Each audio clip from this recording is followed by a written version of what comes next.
This is an easier way to understand negative harmony on a note-by-note basis as opposed to using the chords in the circle of fifths.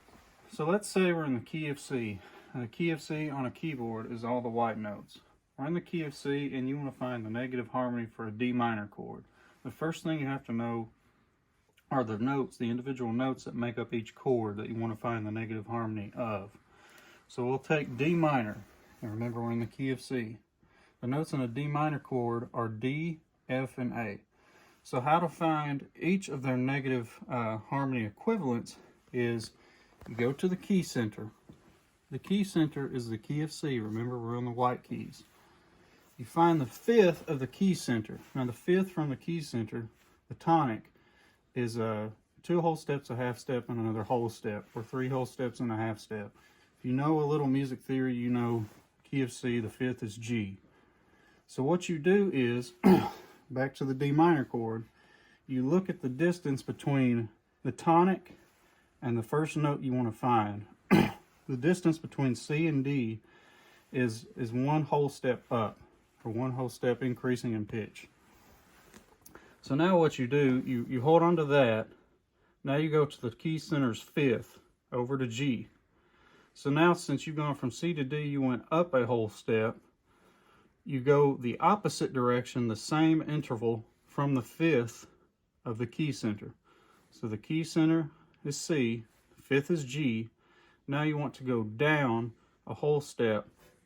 So to go down a whole step, 1 half step is F sharp, another half step or 1 whole step is F.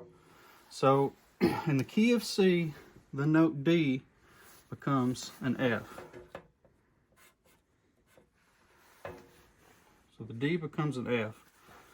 So now what you do, now we want to find the note F, the negative harmony of the note F in the key of C. So to get from C to F, you go up 2 whole steps and a half step.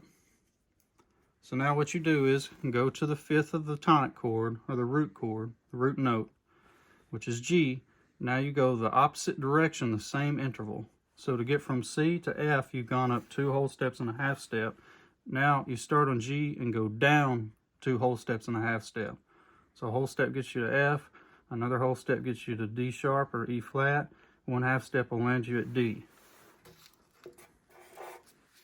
So far, the D and the F of a D minor chord have inverted to an F and a D. So the last one, A. All right, so let's look at C. To get from C to A, you can jump all the way over here, or you can just go back. To get from C to A, you go back a minor third. That is a whole step and a half step. So now you start at G and you go the opposite direction, the same interval, a minor third. And a minor third up from G is a B flat or an A sharp. We'll call it a B flat. So in the D minor chord, the D is inverted to F, the F is inverted to D, and the A is inverted to B flat. If you know a little music theory, this is already a triad. It's a B flat triad. So a D minor chord has inverted to a B flat chord in negative harmony in the key of C. Now we're going to do a more complex example. It's a G9 chord. And again, the first thing you have to know is any chord you want to invert, you have to know the individual notes that make up the chord. So the notes that make up the G9 chord are G, B, D, F, and A. So we'll start with a G. Remember, we're in the key of C. To get from a C to a G, you can go up 3 whole steps and a half step, or you can do it by the scale and actually go up 2 whole steps, a half step, and another whole step. So what you'll do now is start at the fifth, the G, and move down in the opposite direction, the same interval. So 2 whole steps, 1, 2, a half step, 1, and a whole step, a C. So in the key of C, a G, the negative harmony of G inverts to a C. So we'll come over here and write C. And something to keep in mind in negative harmony is that the root and its fifth always invert to each other. They mirror each other. The G, and if we're in the key of C, the G will invert to C and the C will invert to G. So now we'll find the B note. over here on the keyboard, the B note is just 1/2 step behind the root. So you go start on the 5th and go 1/2 step above the root, A flat. Let's come over here. The B has inverted to an A flat.